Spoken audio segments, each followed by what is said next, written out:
The national debt just surpassed the psychologically important level of $35 trillion this month. So part of it is that as that runs higher and higher, eventually you get a problem with not enough buyers. So I think we're in a slow motion fiscal crisis. I don't think, a year from now it's going to be particularly different, maybe even 2 years from now. But I do think over the next 5+ years, this is a long, drawn out fiscal issue. Lyn Alden joins us once more. She is a founder of Lyn Alden Investment Strategy. We'll be going over the latest FOMC decision to keep rates unchanged. What's next for monetary policy, Lyn's newest economic macro outlook, and we'll talk about the markets and the direction of equities and other assets as well. Thank you for being here again. Thank you for coming back. Happy to be here again. Always happy to talk. Lyn, let's start by talking about the latest FOMC decision. As of Wednesday, the Fed Chair Powell kept rates unchanged, but he also said that he's waiting for new data to come in. He said, and this is important, I think he said that a reporter asked him. Chris Rugaber, Associated Press, you mentioned not wanting to see any further cooling in the job market. Why not, or would you consider preemptive cuts to prevent, if you saw risks of an unexpected cooling? Is that something you would cut ahead of time for? So I wouldn't say I wouldn't want to see any other cooling. It would be more of a material difference. If we'd be looking at this, and if we see something that looks like a more significant downturn, that would be something that we would have the intention of responding to. So in terms of, I don't think of it that way. Now, this is important because it begs a question as to whether or not the labor market is materially cooling. Then, how do you interpret the statement? So one is that their inflation measures are still above their official targets. So that's one side of the mandate that they're dealing with. Unemployment numbers are rising, but from an unusually low base. And so when you go from 3.4% to 4.1%, that is a concerning rate of change. And historically, that kind of momentum does tend to build on itself into kind of a vicious cycle into a recession, more often than not. But this is an unusual cycle. So I can see why they want to see a little bit more softness on that front, that they still consider, if you kind of consider a balance between the inflation mandate and the employment mandate, I still see why they're hesitant, especially given that when we look back at historical Fed figures, the ones that lean toward dovishness are the ones that are generally not, their legacy is not as good as ones that lean toward hawkishness. So if you were to make an error in one direction, I can see why he might be more wanting to have that more hawkish vibe. There's also a history of Fed projections being just very wrong in general. The Fed's not a very good forecasting entity, even for what they are themselves going to do. And so the fact that he's not really committing to forward guidance, I think makes sense. He's basically leaving multiple options open for what happens in September and thereafter. And I think that's the rational thing to do. He's also said he's lending a ear to the commentators that have graced us with comments. So here we are commenting on what the economy could do.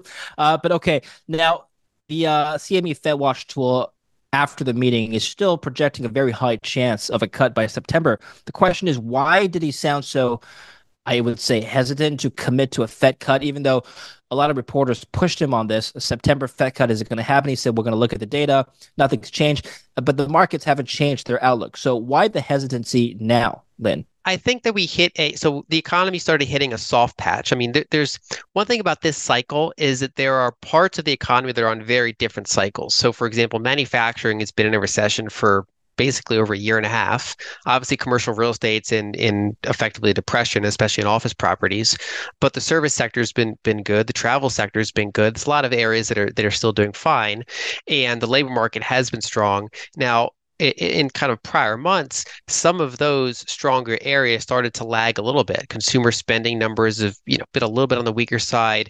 We talked about unemployment's ticking up, a little bit softer on that front. However, the latest quarter's GDP came in fairly strong. And so some of that soft patch might actually be kind of, stabilizing. It doesn't necessarily show that it's accelerating in the past month or so. So I can see why he doesn't want to pivot quite yet, because there were prior quarters where they thought they had things under control, and then a quarter later they have to kind of hawk it back up with their language again. And so I think he doesn't want to be in a position of committing and then having to change expectations. Instead, he's kind of leaving it vague, letting the market price it. And of course, they can send out Fed officials to talk the market one way or another as the data develops over the next month or so. Before we continue with the video, I'd like to tell you about the precious metals sector. Now, gold, as you know, hit record highs in 2024. So the question on everybody's minds is, what should we be following and tracking in relation to gold? Well, I'm here to tell you that Stellar Gold is a name to watch. Stellar is a leading gold developer with two cornerstone gold projects in Canada: the Tower Gold Project in the prolific Timmins mining camp and the Kalamak Gold Project in the Northwest Territories.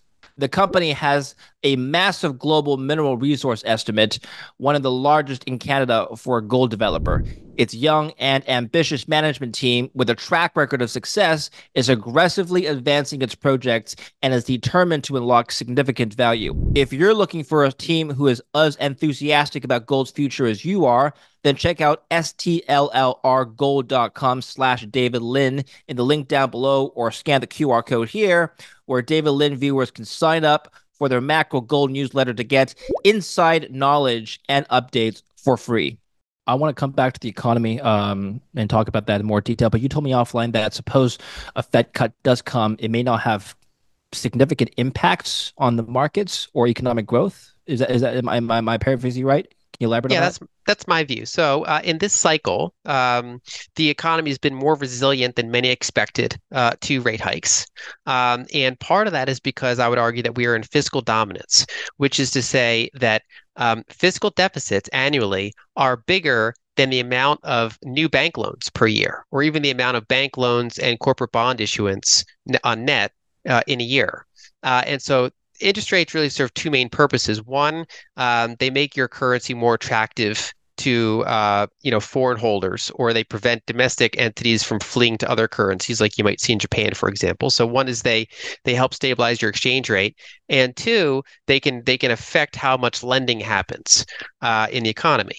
And for the past 40 years, money creation's been dominated by lending. But as we've gotten more into fiscal dominance, lending is actually, in some ways, a smaller component of the economy than the fiscal deficits. And the federal debt is generally fairly short duration. It's an average of like 6 years, but it goes from very short all the way up to 30 years, and so it's pretty front loaded in the first few years. And so the interest rates hikes increase their interest expense and their overall deficit at a faster rate than it impacted homeowners and investment grade corporations that on average locked in longer duration debt.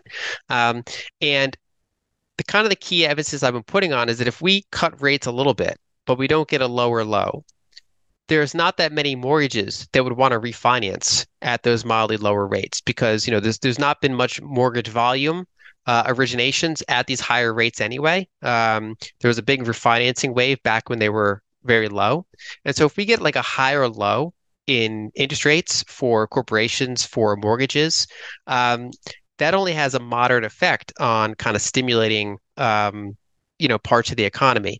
The areas where it would be more impactful are small businesses that rely on bank lending. But again, only around the margins if we're talking about 3 cuts or something like that. It would affect, obviously, commercial real estate.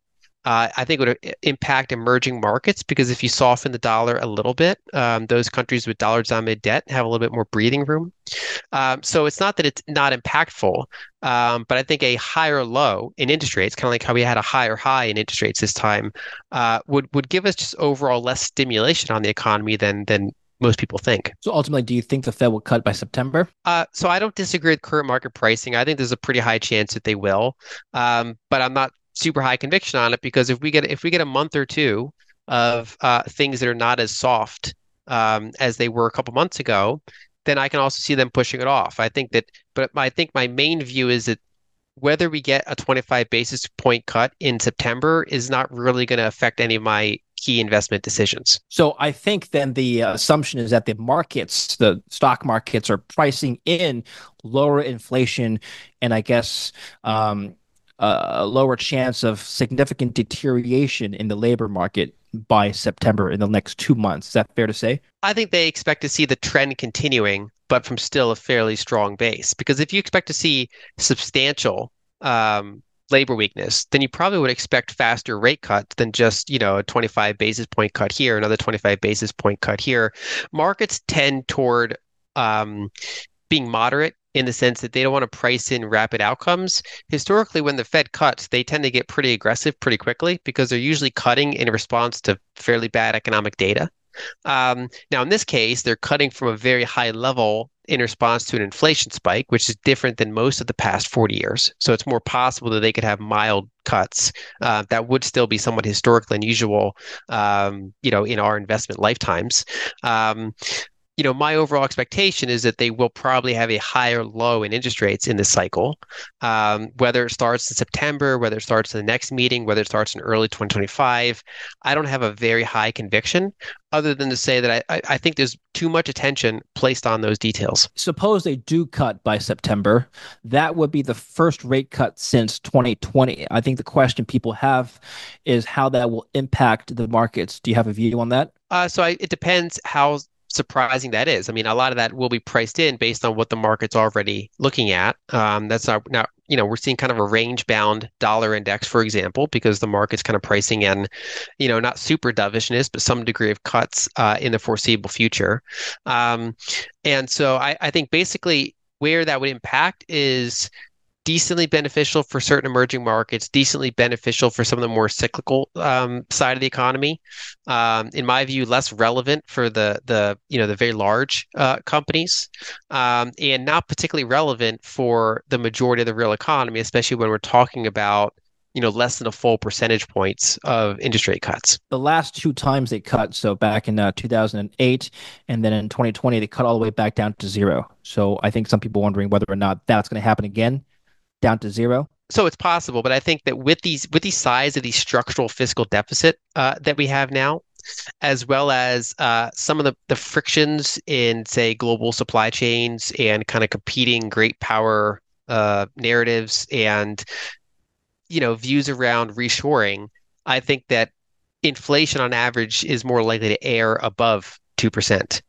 Than below 2%. Back in the 2010s, they were ironically lamenting that they couldn't reliably get, inflation the way they measure it above 2%. Now the stickiness might be on the other side of that.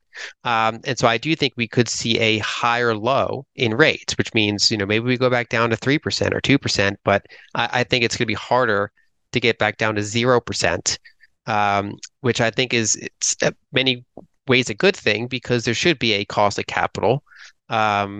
Basically, capital in the present should have a different cost than capital in the future in most healthy markets. Let's move on to credit markets now. So this is a tweet from Balaji Srinivasan, former CTO of Coinbase. He said that the Western world is headed for a sovereign debt crisis far worse than 2008. Just like they've been lying about Biden's senility, they've also been lying about the economy. And so they've been going to print a lot of money, but take a look at the data and judge for yourself. Pretty strong statement. I'm just using that as an example of some sentiment that's being echoed in the broader financial community. What is your take on this issue? So I think we're in a slow motion fiscal crisis. I don't think a year from now, it's going to be particularly different, maybe even 2 years from now. But I do think over the next 5+ years, this is a long, drawn-out fiscal issue. Back in 2008, that wasn't a sovereign debt crisis. That was a private sector debt crisis. And then a few years later after that, Europe did have a sovereign debt crisis. But when you have a sovereign debt crisis in a very deflationary era, printing money kind of fixes it, and those consequences are not as immediately apparent. But when you have overall kind of larger deficits, more structural background inflation, fewer inflationary offsets, like, China in the 2010s was a very deflationary force on global manufacturing, for example. And even though they still are, the rate of change is not what it once was. It's kind of like a lot of that low-hanging fruit has already been picked. We've already done a lot of that offshoring, and if anything, it's a political issue to try to reshore some things now. And so where you can run into what would be more publicly perceived as a crisis is if you have these ongoing debt and deficit issues on the public ledger while you have high inflation. Because if central banks have to end up accommodating those deficits, and that's kind of how this always works at the end of the day, you could get stuck with above target inflation and then everybody complaining about it, which makes it more of a political crisis. And you could get like the emerging marketification of some of these key developing market currencies, which is that it doesn't mean that everything blows up in a year or a few years, but it means you're stuck in this kind of hot environment of debasement happening at a rate that most would consider unacceptable. Generally speaking, what is your sentiment or outlook for fixed income, the bond markets? Are we going to get, we had bad years for the bond market in the last couple of years. People wondering if that's going to turn around. So I think it looks decent in nominal terms, maybe over the next year. Right, which is to say that everybody got super bared up on bonds, and now there are some of these cooling factors that we talked about before, potential for cuts. So you could get, some decent improvement in kind of the 2-year, the middle of the curve. You kind of have less conviction about the long end of the curve. That might even steepen. No particular opinion. But in real terms, looking over a multi-year period, I don't find bonds compelling at all. Basically, the math for the sovereign debt does not really work on a real basis on a prolonged period of time. So if you look at a 10-year treasury, when you look 10 years out in advance, the idea that they can maintain positive real rates for a decade and kind of make those bonds worthwhile on a real basis, on a real purchasing power basis for kind of scarce assets that we want to buy, I view them as undesirable. I think there's much better assets out there. I do think T-bills, cash equivalents are useful for volatility reduction. Kind of short or mid duration tips, can have a place in a portfolio, but I think there are better things than bonds for the most part. Yeah, what are those things? Because I believe, correct me if I'm wrong, but I believe you told me in the past that you see longer term equity returns to be, I guess, not as significant as the past decade, right? So if we're assuming lower long term growth in equities, and I guess in bonds, where do we go? So I think that equities can be separated from the S&P 500, which is that there are plenty of inexpensive companies with earnings yields of 8 or 10% that are also growing at maybe a mild pace that I think can give notably better returns than treasuries over the next 5-10 years. I'm not sure that the mild growth large caps that are trading at 50 times earnings, they're not exactly what I want to buy. I think it's kind of a coin flip how they do relative to treasuries. But certainly, more reasonably valued cash flow businesses, I think, are better than treasuries. I think there are opportunities in select emerging markets, particularly parts of Latin America. I think that the energy sector is interesting long term. I would certainly consider having a slice of gold in a portfolio and take out at least part of the slice of bonds and Bitcoin. I mean, there's kind of multiple asset classes that I would go to before I would overweight bonds. Well, I want to touch on those asset classes just a bit. Okay, so how do you feel about the rotation into mid caps that we've been seeing? Small caps, mid caps. Russell's been trending higher and has been falling less than the Nasdaq in the last week. So I think that it has some legs to it, but there's a lot of value investors out there that have been praying for a rotation forever. And so every time you get this little kind of rotation, people can think, maybe it's the big one, right? Because if you look back historically, there are entire decades where large caps just completely outperform the other stuff, and then there are whole decades where the other stuff outperforms large caps. And the past, call it 15 years, have been unusually strong in the favor of large caps. A lot of these smaller companies are unprofitable. And so what I actually tend to focus on more is, say, market cap weighted S&P 500 compared to equal weighted S&P 500. So I'm looking on say the lower end of the spectrum of big companies, so big profitable companies, but not the mega caps. Or I'm looking at, say, mid caps or small cap value, or sectors that are the energy sector, for example, or financials, right? I look for those things more than I personally look at the large versus small spectrum, although these things do tend to kind of move in lockstep in many cases. But I do think that going forward, I would not be fully concentrated in these U.S. Mega caps. I think there's some of them are still interesting. I wouldn't avoid them entirely, but I do think that you sleep better at night when you have a little bit more geographic and company diversification on that equity side of your portfolio. By the way, you were a former engineer in your past life, so I want to get your take on what's going on with the tech sector. The AI transition, or if you want to call it that, that trend, how would you play that as an investor? The chips, are they the semiconductor sector? Is that so richly valued right now that you would avoid that, or do you still think there's room to play here? So I'd be cautious. I've been in the camp where I'm not calling NVIDIA a bubble. I do think that they're priced for a lot of things to keep going right. Basically, I think, that they'd have to kind of grow into what they've already done. So if you look at them on an earnings basis and the rate of earnings growth, it doesn't look crazy. When you look at it relative to sales and wonder, can they keep those margins? That's where it looks kind of bubblicious, kind of more on .com level valuations. Outside of the picks and shovel businesses, so basically the NVIDIAs of the world, we don't really see AI impacting bottom lines of too many companies yet. So there's a lot of companies that you can just say, I'm an AI business, and your market cap goes up because of it. But then when you look back a year later, you say, well, did any of this actually impact the bottom line? And so far, the answer is not really. There's many AI startups that are unprofitable. And so I think it's somewhat overdone in the near term. Even though I do think that over the next 5-10 years, this is going to be very impactful. I think that it's kind of not a super creative answer at this point, but I'm actually bullish on the energy sector because I think on the margin, this is a marginal demand for energy.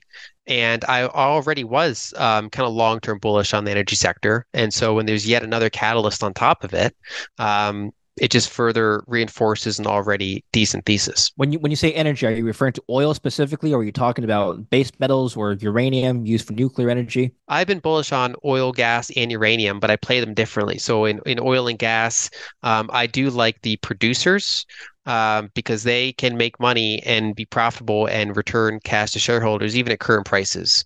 So if as oil's been range bound for a while, these companies are spinning off dividends. They're buying back cheap shares. They're strengthening their, in many cases, already strong balance sheets.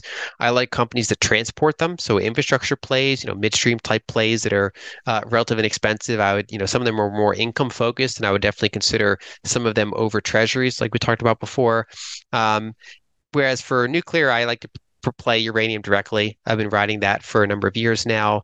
And then, yes, select metals that make sense, and select infrastructure plays around grids or around, you can play the data center space, but the kind of that whole spectrum, when carefully done, I find interesting. Well, the narrative I've heard around base metals like copper and nickel, for example, both of these metals have had a beating over the last month, by the way, as you know. But the narrative is that these metals will be needed for data centers and the AI boom. Is that something you support? It is, but it's one variable among many. So it's funny, if you look at the copper to gold ratio, you could overlay that chart on top of Purchasing Managers Index, so US PMIs, and it's kind of the same chart, at least in terms of direction. Normally, when PMIs are not doing well, copper is underperforming relative to gold, and when PMIs are doing well, copper is usually outperforming gold. It kind of and by comparing those two metals, it kind of takes out the fiat debasement that underlies this, and construction is a big piece of copper, right? So people do talk about data centers and grids and stuff, but with China building fewer buildings, they had their big construction spree, and now they have this kind of slow motion real estate train wreck. That's less copper demand, right? And so that's an offset. Now I do think that when we finally get, say, a weaker dollar cycle and some degree of emerging market boom that looks something like 2003 to 2007, which could come on the next, say, cutting cycle or softness in the American economy and last a number of years, you would think that the Indias of the world, parts of Latin America, parts of Africa, parts of Southeast Asia, that should be pretty substantial construction demand, which can include copper demand, in addition to all these tech plays related to copper or grid updates and things like that. So I don't like single narrative stories that people tend to fall into, even though I am bullish on copper with, say, a 5-10 year view. The thing with copper is you overlay that with, let's say, the Russell 2000, to some extent the S&P 500, equal weighted, stripping out the Mag 7, there's a very close correlation then. And so if you take a look at what happened in the last month and a half, where copper went from $5 a pound to nearly, around $4 now, it's a big decline. Is that to you an indication of future economic growth, which is to say slower growth? Could it be used as a leading indicator for stock markets? Are you looking at this at all? So there are idiosyncratic events like China is a huge impact on say the copper market, right? So that can be a very country specific thing. Um, you are right that these things tend to go in these big kind of groups, right? So in decades where you know like energy there's shortages of it, commodities there's shortages of it. We start to get inflation.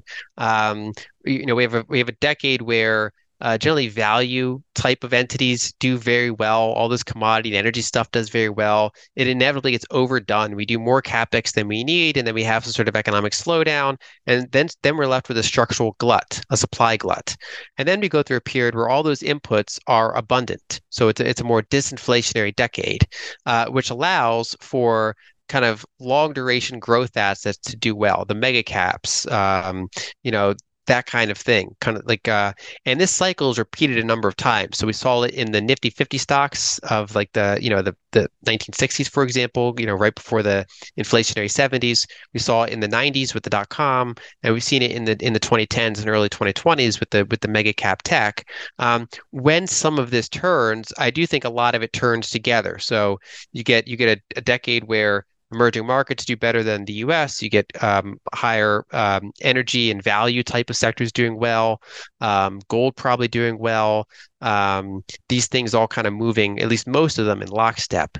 And so one of the ways to protect a portfolio, if you're long US kind of large cap equities in general, I do think that an energy component is one of your better hedges, or kind of an energy and commodity component is one of your better hedges to protect your more deflationary, disinflationary structural growth assets. Shifting now to Bitcoin, Lynn, the Bitcoin price has been hovering around $64,000 right now as we speak.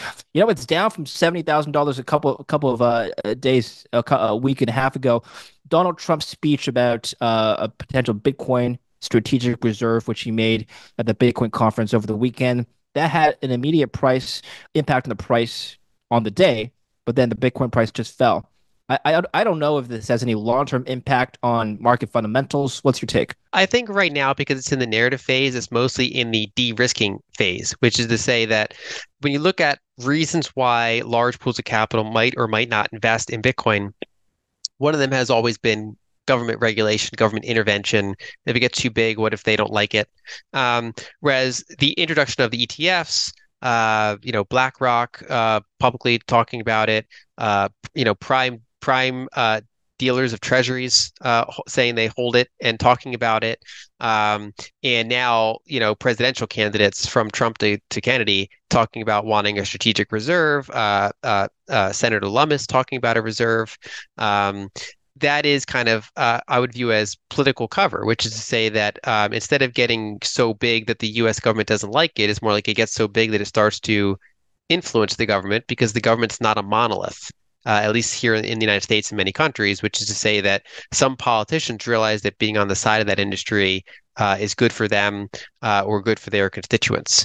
I actually think the news that went under the radar there was that they also had Democrat, politicians there as well, sitting congressmen. And during the conference, a number of Democratic congresspeople wrote to the DNC and said the party's got to change its course on this industry. And so even though the big headline speakers are more on the right of the political spectrum, there's actually this kind of bipartisan view that not being on the right side of this industry is kind of a losing battle in terms of votes, in terms of capital raising, and in terms of narratives for the country. Ultimately, then, your outlook for Bitcoin, is it going to stabilize around this point? I've heard the narrative that $100,000 could be reached if a Trump, who is seen right now by the Bitcoiners as more pro Bitcoin, is elected. What's your view? So I would not be surprised to see 100,000 in the next 12 months. No firm view, and I think right Yeah. now I wouldn't be surprised at chopping around 10K in either direction. Historically, the thing I see that correlates with Bitcoin the most is global liquidity, Hmm. which is there's many ways to monitor that. I look at global broad money supply denominated in dollars. So there's both a dollar index component and a global credit creation component to that.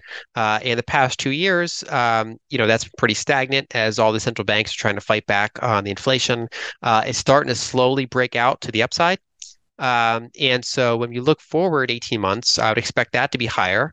And I would expect Bitcoin to probably be higher with it. So I look at those details. I look at some of the supply distribution details, in addition to these kind of political narratives and things that can pop up. I'm Yeah, I'm happy you brought up bullish.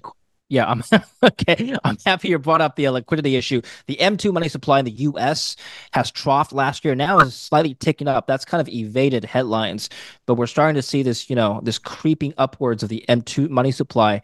What's your view there? Are we going to see a re-engaging of QE? Is that what's happening? So right now, and there's a recent paper on this called activist Treasury issuance, and it's something I've actually been covering for the past year and a half, which is that the Treasury is offsetting some of the actions that the Fed is doing.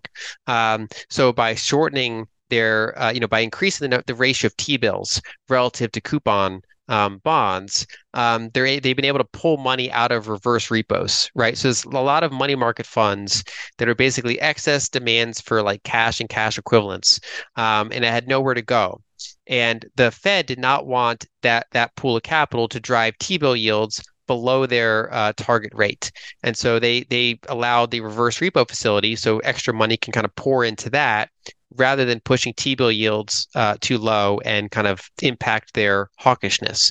But as the Treasury issues more and more T-bills, those money market funds and other pools of capital can get out of reverse repos and get into T-bills. And so even though the Fed is still doing QT, the rate of reduction of reverse repos and putting that capital back into the banking system has been kind of a little bit higher than what the Fed is doing in terms of their tightening. In addition, when you look at the New York Fed's projections on the balance sheet, probably by late next year, they expect to stop decreasing their balance sheet and might be going back to kind of mild increases in their balance sheet to maintain what they consider adequate reserves in the financial system. So all that's to say that I think we're somewhat range bound, but on net headed up, and I think we probably have seen the low in U.S. M2. Even though I wouldn't expect fireworks anytime soon, but I do think we've likely troughed. So a more stimulative environment could be in the works, a couple with the Fed cuts next year. Is that fair to say? I think we could see more of a mixed environment, like a malaise. Like in this past period, like I said, we had strong consumer, strong travel areas like that, but then weak manufacturing, weak real estate. We could see somewhat of a stabilization of both. There's signs that manufacturing, the rate of change might have troughed. Right. So even though the PMI is still below 50, it's off of it's not really getting worse. It's off its lows. We could see a little bit of a spark in some of these more cyclical things as the consumer side maybe doesn't run quite as hot as it did before, and that the overall U.S. economy could run softer for a period of time. And then if we do cut in response to that, that gives the global markets some breathing room, particularly developing countries that have dollar-denominated debt, where a kind of a cut in U.S. interest rates is kind of a cut for them. And kind of good for their liability side, softens up their liabilities potentially.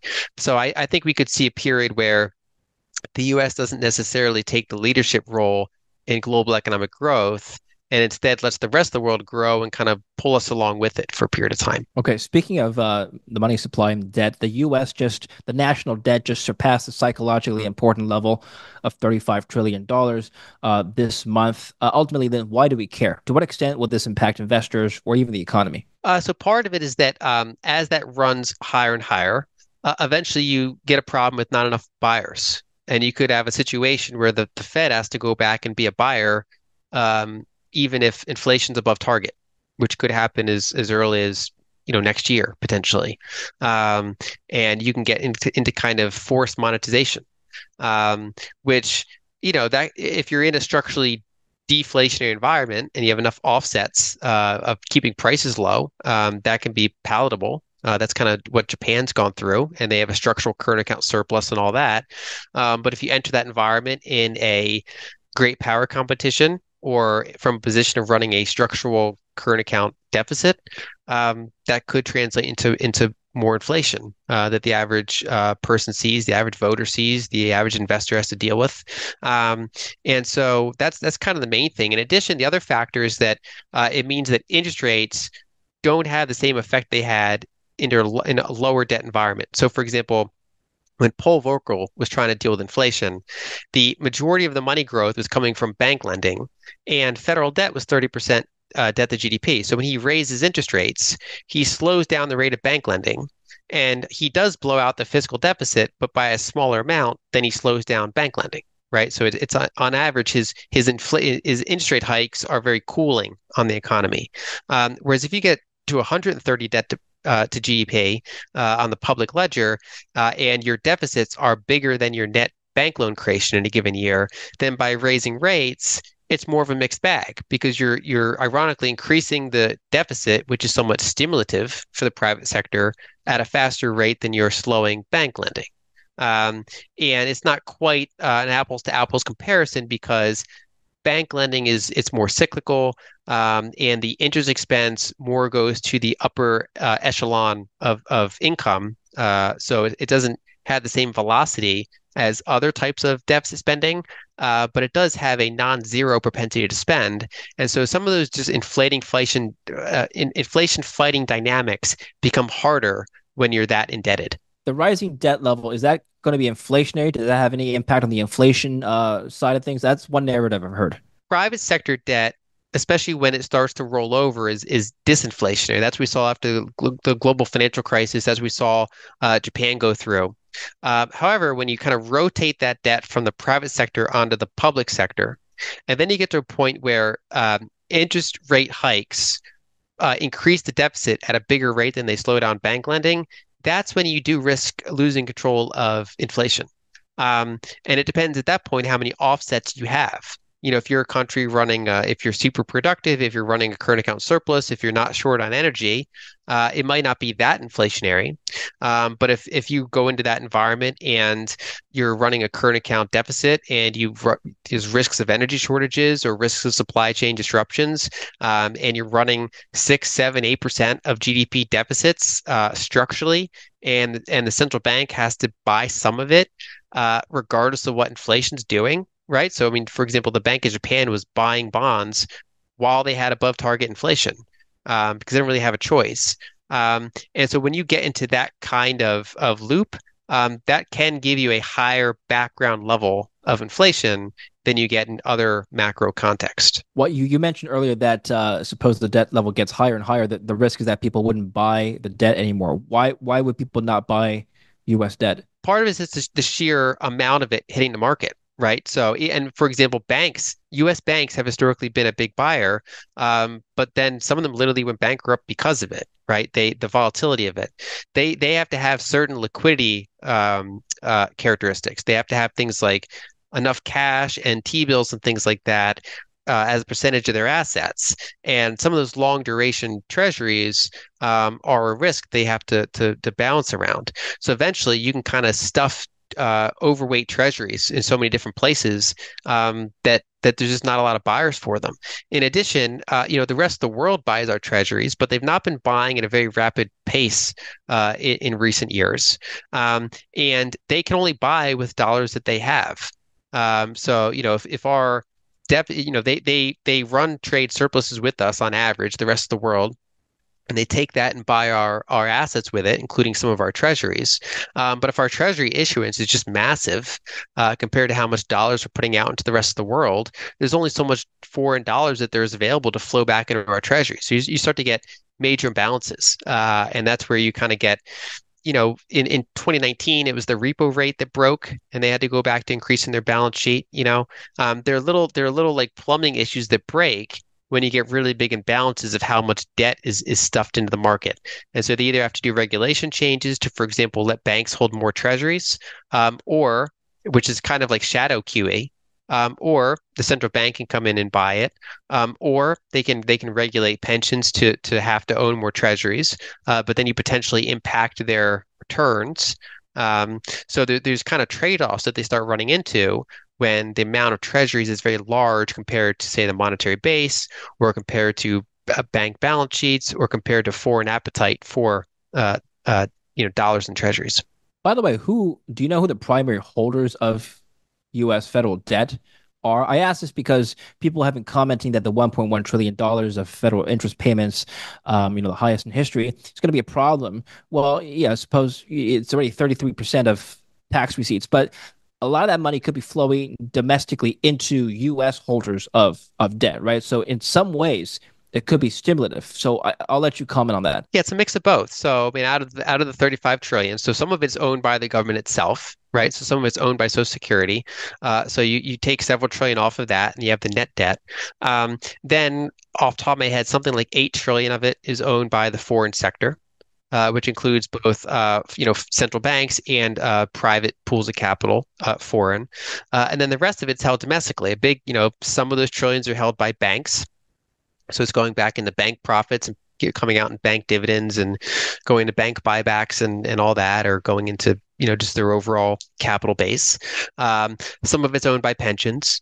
Some of it's owned by mutual funds.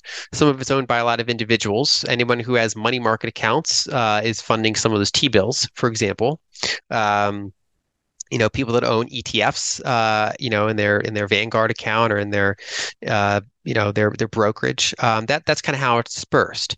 And it is true that the majority of that interest does flow back into U.S. holders of it, but that's ironically somewhat stimulatory and inflationary, which is why I go back to my prior point.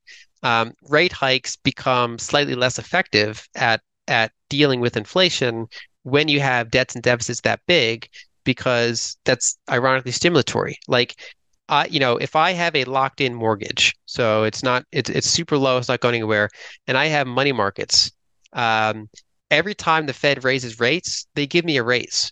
I can go spend more now. So if their whole goal is to slightly cool down the economy, it's a mixed bag, because they're cooling down some people, but they're not cooling down me. If anything, they're saying they're giving me more money, right? And suggesting I go spend it, which is not, it's kind of counterproductive to what they want to do. The same thing for big corporations. Every time they raise rates, they give Google a raise because they got a big cash pile. A lot of it's in short duration securities. And so they get a raise, whereas they hurt some of the more leveraged companies. They hurt the real estate. They hurt the small businesses. And so you're right that there are stimulatory effects. They can translate into inflationary effects depending on what the inflationary offsets are. And it makes it just more complicated to manage, the Fed's mandates when there's such a public interest expense element to their interest rate hikes. Speaking of foreign holders of U.S. Treasuries, I'm going to share this chart with you, Lyn. This has been circulating online. This is China's holdings of U.S. Treasury securities. Yeah. And in 2012, there was around 1.3. This is according to the Department of the Treasury. In 2012, it was around $1.3 trillion. It's now significantly less than that. This is decline of holdings over the last decade. According to Bloomberg, there's been a huge dumping of U.S. Treasuries in the last couple of months, the most on record, apparently. This is one paragraph from a Bloomberg article dated July. Funds in the Asian nation offloaded a net $42.6 billion worth of long-term securities consisting of Treasury, agency, corporate, and other bonds, as well as equities, according to the latest data from the U.S. Department of Treasury. How are you interpreting this offloading of U.S. Treasury assets by the Chinese? So there's a couple ways to look at that. The main answer is you interpret it in the context of the bigger picture. So back in 2013 or so, China literally announced that it's not in their interest to keep accumulating treasuries anymore. So basically, they run big surpluses with the U.S. and with the rest of the world, and they historically took those and they would invest those into treasuries as their big savings asset. But They decided that's no longer in their interest. And so they continued running those big surpluses, but instead they started investing those in Belt and Road Initiative type things. So they invest in infrastructure and loans around the world in a similar way that the IMF does, kind of in a more Western context. So that's been the more structural thing behind that chart over the past decade. But then in recent years, as U.S. and China trade rhetoric ramps up, and then especially as when Russia invaded Ukraine and then the U.S. froze Russian reserves, that's a risk to China, who holds way more than Russia did, and it's a risk to a number of other countries that are maybe not always on friendly terms with the U.S. And so. If you're China, it's rational to say, well, maybe I should accelerate my diversification approach here. That maybe I want to have a little bit less exposure to the tail risk of the U.S. seizing our entire treasury hoard. Now, if you look at the overall foreign holdings of treasuries, they've been kind of flattish for a number of years. So you have China, easing out of their position, other countries still on average accumulating, but not at a very fast pace. And the fact that they're merely holding flat overall is actually pretty bad for the deficit situation because it means that they're owning a smaller and smaller percentage of U.S. Treasuries because you're still growing the amount of Treasuries, but the foreign sector is kind of flat or very slow growing in terms of its total treasury holding, which means more of those treasuries have to be bought domestically. So our banks filled up on those treasuries and then choked on them. Now, domestic non-bank entities are taking down most of the treasury issuance. And so it's just kind of a shifting of who has to buy those treasuries when you don't have the biggest trade surplus nations in the world buying them anymore. Yeah. Do you think the Bank of Japan is dumping treasuries? Let's take a look at what the Japanese are doing. So the yen is appreciating. It's been suspected that there was a 6 trillion yen intervention last week by the Bank of Japan. I don't know if this is going to have any impact on treasury markets. What's your take? So they are basically not accumulating like they used to, right? So there was a period where they would accumulate a lot of treasuries, and that is ammo for them to defend their currency. Now they have more dedicated, more liquid reserves that they can use for these bursts of intervention rather than say selling a long duration treasury. So it's not as simple as just like force selling a ton of treasuries all at once. It's kind of like you're selling like a cash balance or things like that. There's different mechanisms that they can turn into. The kind of the big stick that they have is that if they really had a currency crisis, they could sell like hundreds of billions of dollars worth of treasuries. So because they're a closer ally to the US, they're more reticent to do actions like that. They've not really had to yet. And, they have much less risk than China does of ever having their treasuries frozen because of their allied status with the US. And so in them, you basically see that, they're not in reserve accumulation mode anymore. And if anything, they're willing to trim their holdings to defend their currency.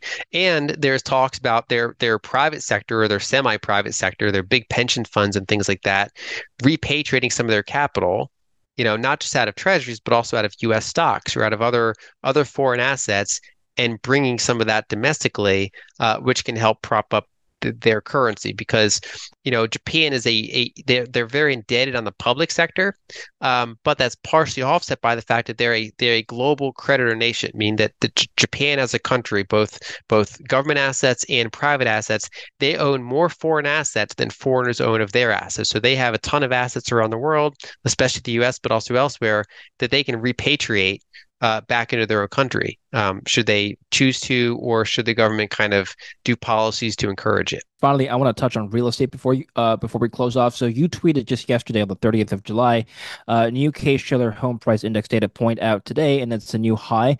Back during the subprime mortgage bubble, house prices surged way more than money supply, but in this post-pandemic surge, there's been a lot more money supply growth to fuel it, and you have a chart showing a comparison between the money supply per capita versus the home price index, and indeed, the home price index has been lagging behind money supply growth. Does that mean there's more growth to come for home prices? What do you mean by this tweet? So my position since 2022 was, so if you back up for a second, house prices surged in 2020, 2021, going into in 2022. And then as the Fed got, super hawkish, a lot of people were saying this is a bubble, this is going to pop, it's going to be like, 2007 all over again. My position since 2022 was that this one is quite different than the subprime mortgage bubble, right? So most of these loans were to fairly credit-worthy buyers. There's much higher ratios of equity than there were before, and unlike the kind of that 2000s era of house price surges, this one was accompanied by a lot of broad money supply growth. It's more like the denominator went down rather than the numerator went up, and so. While I'm not particularly bullish on housing, I've been more in the position that it's likely to chop around sideways in nominal terms for an extended period of time as things like rents and wages gradually catch up to it because it's more of a denominator issue. Now, I've been cautious to separate, say, very hot markets, like where there's like tons of Airbnbs or like it was just kind of like a on fire cyclical market versus the nationwide average, a lot of which are these kind of more boring cash flow real estate property type markets. So in the US, I've been more in a mixed to slightly positive view on real estate in nominal terms, even though prices did surge quite a bit. And so 2 years in, we are still kind of chopping along sideways. If anything, it's sideways to slightly up nominally for Case-Shiller index and things like that. I'm more concerned around markets like Canada or Australia, but for U.S. markets outside of particularly hot areas, I think it's a choppy market. Well, I'm in Canada, and I'm concerned myself. So yeah, thank you for adding to my list of worries, things to keep me up at night. Just a final question: your view on mortgage rates versus the market. So, when we saw mortgage rates rise over the last couple of years, we did not see the housing market collapse like some people speculated it might.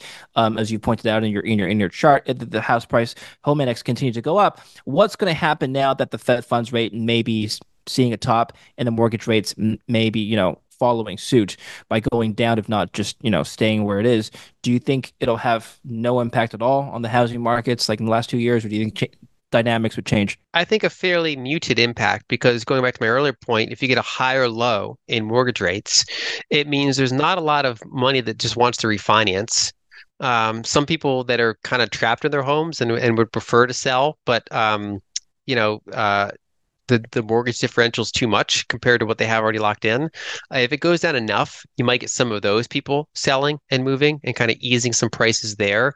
But you also make the market more accessible to people. If you go down to say a 5% mortgage compared to what it is now, you make that market more. There's more buyers that can buy at that level. So I think that whether you get interest rates kind of flat for a while or moderately down, I'm still in that kind of choppy camp for nationwide real estate prices where I don't really expect fireworks in either direction, which is when you see something go kind of vertically for a period of time, the natural assumption is it's got to go back down. But anyone who studies emerging market currency dynamics, sometimes you get everything goes up and then just goes in a plateau for a period of time. If you look at home prices in the 1940s US, for example, we had this big debasement surge, home prices soared, and then they just kind of, on average, chopped along flat for a period of time. And I think that's kind of nationwide, probably what we're looking at. Great. Appreciate your time, Lyn. Very thorough, comprehensive discussion. Where can we learn more about you? So I'm at lynalden.com, or people can check out my book, Broken Money, on Amazon or elsewhere. Yes, you and I talked about your book, Broken Money, several times before. So I'll put the links to our prior interviews down below for people who want to learn more about Broken Money, and I'll put the link to your book and your work as well, all in the description down below. Check that out. Thank you, Lyn, for coming on the show. You. We'll speak next time. Thank you for watching. Don't forget to like and subscribe.